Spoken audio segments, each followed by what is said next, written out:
Sa Sineskwela, tuklasin natin ang siyensya, kinabukasan ng ating bayan, siguradong matatanda.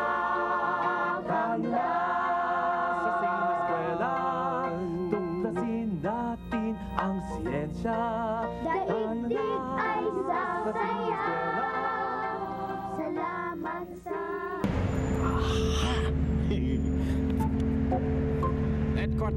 Headquarters, come in. This is Sergeant Pepper. Come in, Sergeant Pepper. This is headquarters, over. Teniente, tama ang tip mo sa akin. Nandito si Kulas Madulas. Okay, very good, Sergeant. Kailangan ba ng backup? No need, sir. No need for backup. Kayang-kaya kong mag-isa to. 10-4, Roger now.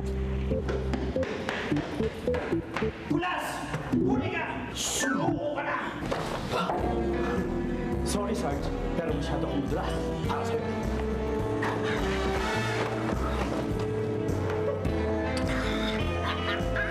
Do not enter. Slippery when wet.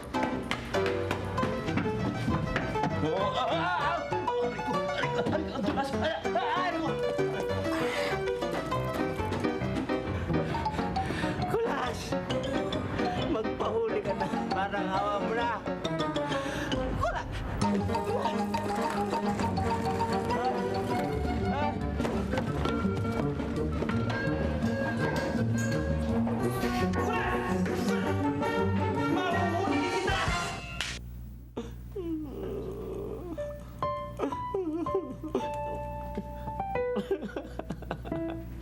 Hiyang-hiya ako sa inyo, Ma'am Wag.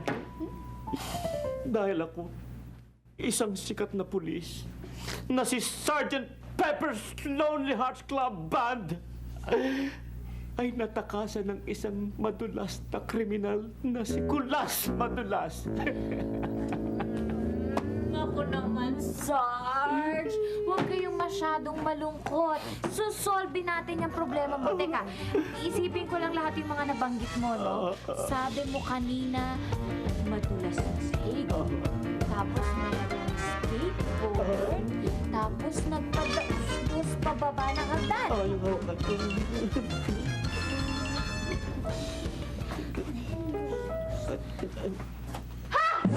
Alam ko na!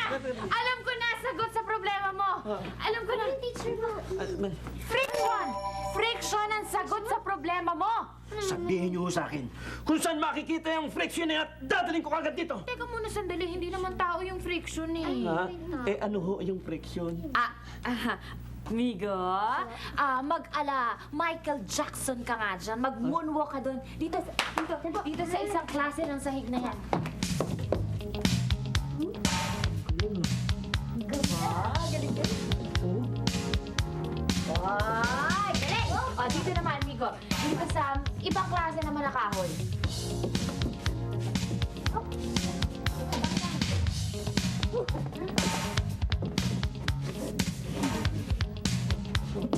Ano masasabi mo? Ba't ganun po?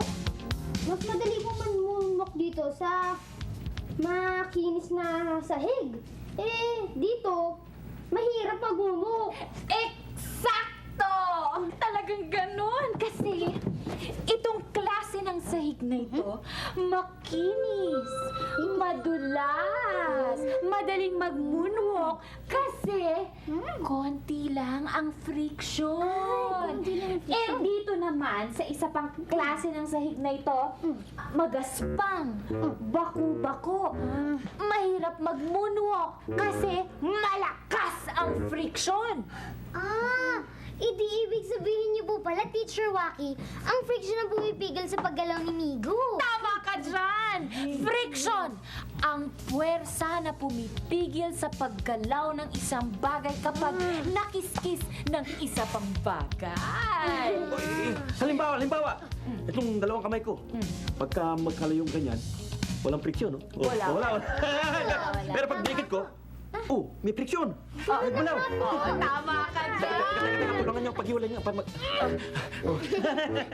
Eh di, Teacher Waki, ibig niyo pong sabihin, basta may magkadikit, may friction. Tama ka dyan! Ibig niyo pong ABS-CBN, may friction sa lahat ng lugar. Oo, Sa pagitan ng sapatos ko at ng sahig.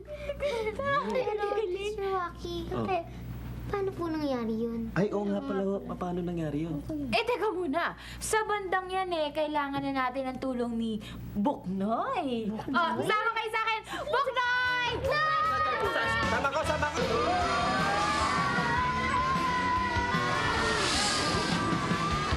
Bakit ka muna tayo sa kanan? Muna rin tayo sa kaliwa!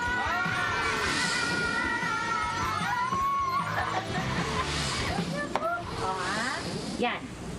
Nakikita niyo ba? Yan. Tinutambok natin yan. Yan, sa tapat natin. Nakikita niyo ba? Itlog yan. Ha? Oo, itlog yan. Teka muna, tingnan niyo mabuti. Tingnan niyo kung magastos ba o makinis. Tingnan niyo mabuti, ha? Nakita niyo na, ha? Bababa naman tayo. Baba tayo. Baba. Ito namang mesa. Mesa yan. Baba, ha? Yan, tingnan niyo rin mabuti. Magaspak ba o makinis? Ha? Liliit pa tayo. Liliit pa tayo.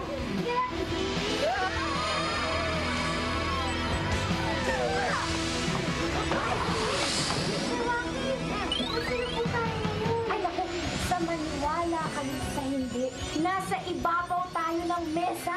Ha? Oo, kasi sa sobrang liit natin, nakikita natin yung mga baku-bako at kagaspangan ng kahoy nitong mesa. Nakikita niyo na, ha? May baku-bako yung mesa, oh. Akit muna tayo ulit, ha? Akit tayo. Hawak!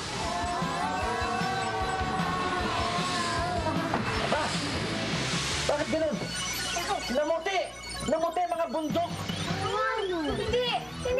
Hindi bundok yan. Yung mga puting bundok yan. Yan yung mga maliit na baku-baku ng balat ng itlog.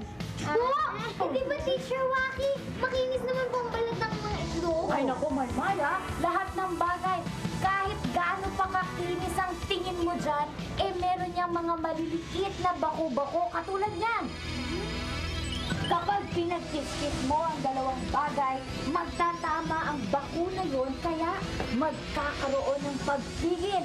Yun ang dahilan ng friction. Ayun! Lahat ng mga bagay na nagkakadikit-dikit ay may friksyon! Tama ka dyan! Kayo! May mga alam kayong pangyayari na kung saan mayroong friction?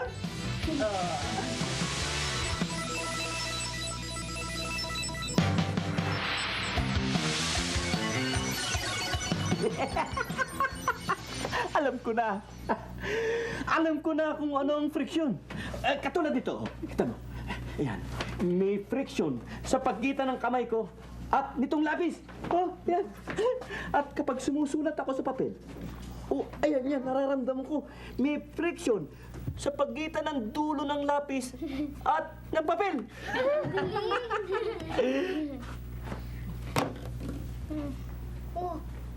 Parang awa mo na. Ituro mo sa akin kung papaano ko malalabanan sa pamamagitan ng friction yung pagiging madulas ni Kulas Madulas. Sige na, para awa mo. Para awa mo. Sandali! Huwag ka mag-alala. Isasama ko kayo. Humanda kayo. Isasama ko kayo sa aking friction training!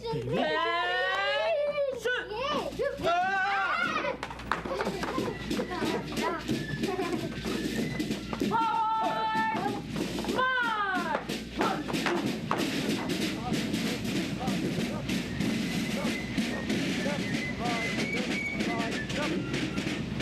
Go! Kaliwa!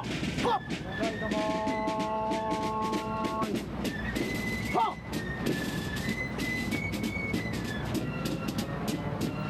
Adi! Fire! Good! Magaling ang training. Magaling ang drill. Magaling na trabaho. Soldier! Stomach in! Chest out! Chin up! Up! Okay, everybody, company!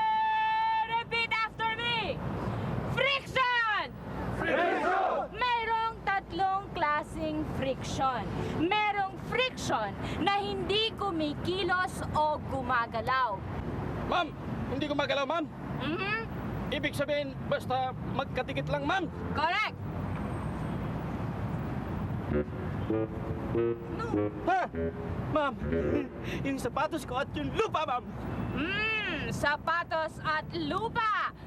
Tama ba siya? May friction nga ba doon? Yes, ma'am. Ma'am, kahit hindi gumagalaw, ma'am. Kahit hindi gumagalaw, boys! Yes, ma'am. Tumpak! Dahil kaya ka nga hindi nadudulas o gumagalaw sa kinatatayuan mo dahil napakalakas ng friction sa ilalim ng sapatos mo at ng lupa. Yan ang tinatawag na static friction! Everybody, repeat after me! Static friction! Static friction! Tagumpay na naman! Ay, kahit kailan hindi talaga ako mahuhuli ni Sarge. Unang-una, wala siyang alam tungkol sa friction. Lalong-lalo na sa sliding friction. Ako nga pala, si Kulas Madulas. Ito ang aking hideout. Ah? Bakit ako tinawag na Kulas Madulas? Dahil gumagamit ako ng mga bagay na nakakapagpadulas sa mga humahabol sa akin upang hindi ako mahuli. Lalong-lalo na yan si Sarge. Kagaya ng balat ng saging, mantika, langis, yellow.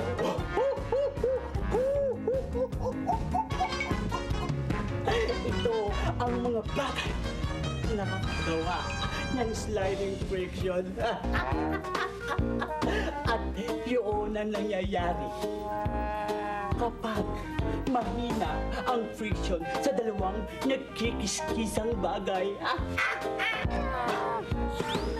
Sige! Tulak pa! Tulak na tulak!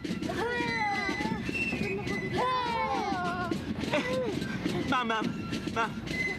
Masyadong mabigat tong kahon eh. Kaya mahirap itulak eh. Dali lang ho. Hindi ko kaya dahil sa friction kung bakit hindi natin matulak doon na maayos. Mabigat ang kahon, kaya hindi natin matulak ng maayos. Hindi dahil sa friction. Teka. Galibig ko. Mukhang may katwiran si Maymay eh. Tingnan nyo, oh. Pagkaspang masyado tong asfalto. Kaya nahihirapan tayo magtulak. Ngayon, kung magiging madulas yan, edi... Mas madali natin may tutulak ang kahon. Oo. Pero, paano natin mapapadulas ang asfalto? Ayun, Migo! Ang madali ng trabaho. Karito, no? Sige, tumigo. Oo nga. Sige, isang pa natin to sa kriton. Sige. Kunin mo. Oh, ha? Naku, papabilisan ka pa. Tulungan na lang kami, ha? Oh. Isang pa natin to. Oh.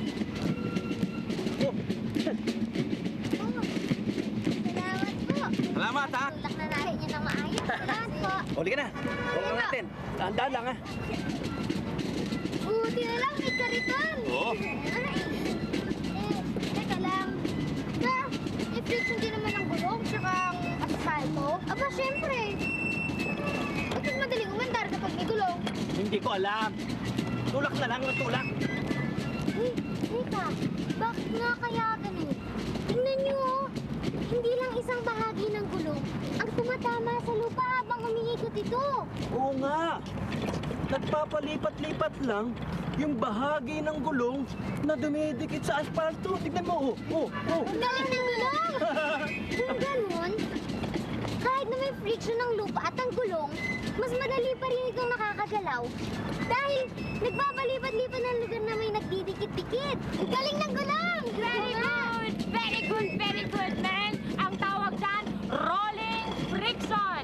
Dahil nga sa nagro-roll o umiikot, ito, gumagalaw pa rin ang kariton kahit mabigat ito at malakas ang friction sa lupa. Rolling friction! Oo, sa makatwid, ma'am, hindi nababawasan yung friction eh. Pinapagulong-gulong lang. Tama! Tulak pa! Tulak! Tulak! Tulak! Hoy! Aha! Kulas Madulas. Lagot ka sa akin ngayon.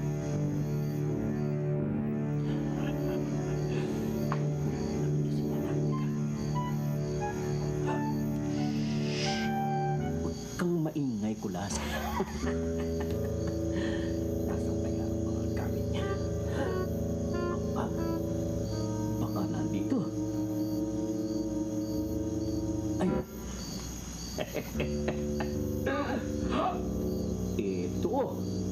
Ito ang ginagamit niyang pampadulas ng sahig. Nababawasan ng friction ng sahig kapag meron ito. Kaya nagiging madulas. Kukunin ko to. At papalitan ko. Nasaan ba yung aking peking pampadulas? Ito. Kaparehong-pareho ng bote niya.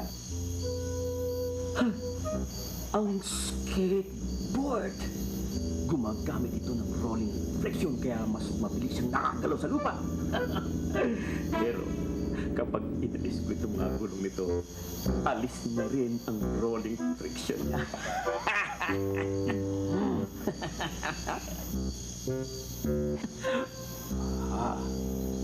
Ang kanyang pantalon. Tama, yan ang sinusuot ni Kulas kapag nananakaw siya. Siguradong masusurpresa siya kapag sinubukan niya uling magpadausdo sa hagdan. Lalagyan ko ng glue. Konti lang siguradong didikit na siya doon sa mga padausdosan niya sa hagdan. Konting buhol. Yan. At ilalagay natin sa bulsa sa likod. Yan.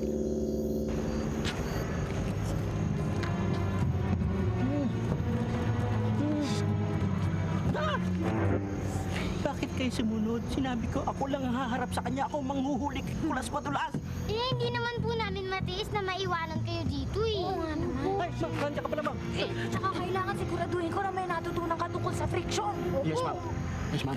Ganito na lang. Papasok ako. Kapag tinatagalan ako sa paglabas, sumunod kayo. Sige po. Ay, ano ba yun?